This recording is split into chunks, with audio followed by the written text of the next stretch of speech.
Hello guys, maayong adlaw. Ito naman ang ating panibagong araw, panibagong customer tray na naman. At ito nga ang ating gagawin ngayong araw. Isang napaka-cute at napakagandang customer tray. Yes, napakasimple nga lang niya at napakadali lang niyang gawin kasi ang gusto ng customer ay kalahati lamang ang aking lalagyan ng asabe.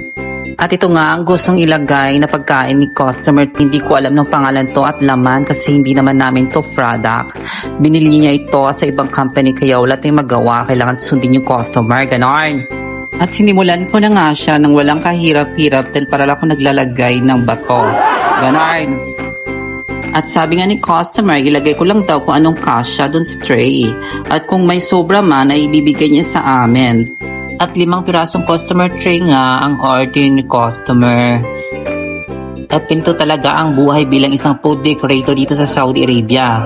Madalas nga silang umu-order nito sa mga special na okasyon ng kainan nila at gathering, mga ganon. At yun lamang po, maraming salamat!